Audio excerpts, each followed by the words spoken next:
So I'm sitting here making this video because I recently got into a car accident on my way to work. I ended up walking from the wreck to the job and then walking home.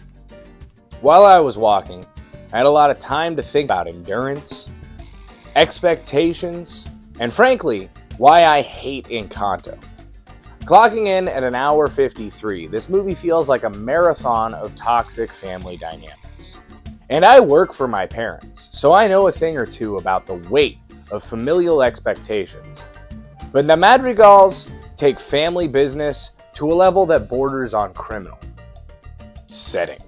Let's talk logistics. The movie is set sometime after the Thousand Days War, a brutal conflict that contextualizes why they fled. They likely ended up near the Panamanian border, a notoriously difficult terrain. But here's the kicker. Colombia is part of the Ring of Fire. It's seismically active. When the house starts cracking, it's not just a metaphor for the family falling apart. It's a terrifying reality for anyone who lives in that geography. And who's holding it together? It's not just magic, it's the grandpa. He's the ghost in the house. His sacrifice created the miracle, and the house cracking is him literally losing his grip on the family that has lost its way. Gifts. If we look at these gifts as mutant powers, the utility is all over the place. So let's rank them. Number 1 is super strength and invulnerability. That equals a lot of different X-Men characters. We'll just go with Colossus and Strong Guy as examples, because I'm gonna be lame. This one is number 1 because it's the most utilitarian. Being able to take and dish a hit is basically how a majority of superhero fights go. And don't pull out some obscure shit either. If two dudes in comics have a disagreement, you can almost guarantee they threw hands. Weather manipulation equals Storm, right? This one could be easily number 1 depending on the day, but it's clearly more based on Peppa's emotions, and I know Storm's can be as well, but Storm is a trained professional. She isn't letting shit get to her. She is a goddess. Peppa sucks. I was going to make a whole thing about how she's got a way different complexion, but from looking into it more, it's actually extremely common, and it even has a name. It's called mestizo. Plant manipulation doesn't really have a solid X-Men analog, so I'm going to throw a curveball with this one and go with Poison Ivy. This one is also very utilitarian, but I feel like you would need to learn how to fine-tune it some. Ultimately, this power can be used for good or evil, and in most characters that have it, they end up extremely overpowered at one point or another. Shapeshifting equals morph. This is a great one, and you can do a lot with it, but mostly you can do evil stuff. And I know morph is a good guy, but it's a deceptive power, and that inherently makes it evil. Also, this cousin is the worst. The second you imitate the significant other of your family, that's a line that can't be uncrossed. Healing through food equals elixir. I don't know who this person really is, but it's the only analog I could easily find. I wanted to say Wolverine by feeding parts of himself to somebody else, but there's an actual healing character in their ranks, so I figured I'd use that. They don't use food though. That's not as easy a one-to-one, but if you know of one, that would be a great comment for you to leave, and that'll boost my engagement. This power is such a nice power. You could be such a good person with this power, and the mom really seems like she is. Enhanced hearing, I'm not really going to look up an analog even for this one. There's probably a lot. I actually think Wolverine technically has this one, but this is a secondary power, not a full-on power. I feel like when hers was announced, everybody was waiting for an and. Obviously, Daredevil could go here, but Daredevil is so much more than super hearing. He's a super lawyer, and we all know that he has no trouble finding it. A clit commander! Animal communication equals Charles Xavier. Just kidding. It's Beastmaster, but Antonio is listed as only having animal communication and not total control of animals. That's why this one's so low on the list. If the animal doesn't like you, they won't just do what you say. Also, animal control as a power would have to include people. Nobody ever really wants to talk about that, but yeah, we'd be on that list. We are animals. I'd appreciate your input. Precog, again, there's a lot, but I'm going to use this as an example for the differences. Domino, who has more of luck manipulation powers, but Bruno also doesn't really see the future. He sees outcomes, potential things that could happen. If people listen to him, they could manipulate their own luck. This is another one where when done right, it could be up at the top of the list. It just wasn't done right here. That was a lot of fun, and if you liked that, make sure you like and subscribe, and tell me your favorite X-Men characters in the comments. The family. The grandma is an asshole.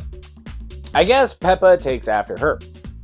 I get the entire movie is about her learning to be better and accept everyone the way they are, but she could have just learned that with her first generation of kids, and maybe not had the entire family in town ostracize 1/3 of her children. The two dads that don't have powers are great. Super supportive and understanding that they are outsiders that were invited in and have found their stride in this crazy family. I have in-laws that are amazing and feel like they've always been part of the family, so I really like these bros. Bruno. The amazing John Leguizamo recently posted that he was playing the most loyal character in Western literature in reference to him playing Shameless in the upcoming Odyssey film. I commented that he had already played the most loyal character in Western literature and posted a picture of Sid from Ice Age. I could have easily posted Bruno though. Bruno sticks with his family even when they accepted that he was gone, and that's terrible. This family dynamic is as toxic as the Gallagher family. But instead of everyone being on drugs, they're all just stuck in their own bullshit. The gifts are not all created equal. And the grandma not accepting the gifts for what they are and the kids for who they are really proves it. I get the vibe that she thinks she is the reason they have all of what they have going on, and that's very conceited. Especially when it's the grandpa's ghost. Following down the generations, Peppa is horrible and I believe she abuses her husband. Maybe unintentionally with her weather, but that dude is getting hit. And with the most recent batch of magical kids, we have Isabela. This one is more complicated, but she still sucks. I get she is the mean older sister, but I have a mean older sister, and she wasn't ever actually that mean. If you treat your family the way that she does, you're a piece of shit. I get she grows out of it, and she probably learned a lot of this behavior from her grandma and aunt. And I'm not trying to say any of these character types are unrealistic. It's horrible how accurate they actually can be. Thankfully, my family wasn't a crazy toxic mess, and I grew up learning so much from my siblings. There are times when we don't get along, but we always manage to build the bridge back up after an argument, and we always come together because that's what matters. I can't imagine my brother locking himself in our wall for years, and us making a song about it only to act like nothing really happened. The grandma is the real villain of this movie. Conclusion. All in all, I hate this movie's plots and themes. The songs are all bangers, and there's a handful of good characters. But if you relate to this family, you should see a counselor.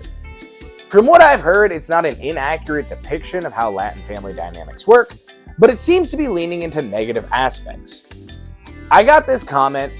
Latina, bad mama, 3rd 1903, broke off in November. As a second-gen phenomena, I never understood why American media constantly glosses over us. We have the canal everyone covets so much. So, YTF Columbia? Oh, yeah, January 9th, 1964. If you know, you know. Before I go into a rant, let me just say I absolutely hated Encanto gringo spelling. Should be Encanto. That movie hit way too close to home. And I'm annoyed that no other Latinas bring up the generational trauma, emotional abuse, scapegoating and constant gaslighting that is prevalent in a lot of Latino families. Mine. So yeah, the film should have been called Gaslit the Movie. I look forward to see your video on that movie, so I sub to you.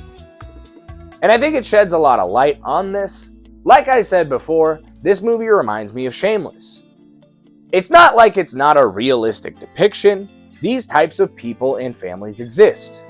Toxic families are so hard to break the cycle of. This movie is about breaking that cycle in a way, but it mostly just sweeps all the issues under the rug instead of properly holding anybody accountable for their actions. Bruno is a victim of the grandma and the rest of the family's inability to change themselves for the better. If you have seen my videos before at all, or watched my movie review playlist, you should have an idea of how this will go. I'm going to cover 3 more movies that I will show here, that also cover family dynamics. Then I will bring it all back around for a follow-up video about how the family dynamics in these movies are different and how there's other kids' movies that have good family dynamics as well.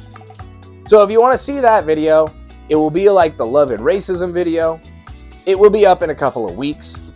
If you want to support the channel, there's ways to donate to me directly. I'm never going to paywall any content. I don't really want to make a Patreon or anything like that. I'm going to do this the NPR way. It's always going to be public and for the people. But if the people want to chuck a buck my way, I wouldn't mind.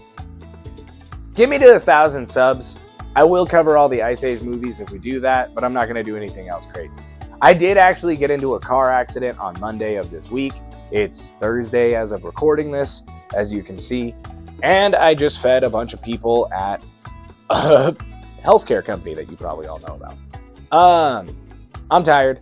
It's been a long week. I really did walk from work to home after the car accident and from the car accident to work, whatever.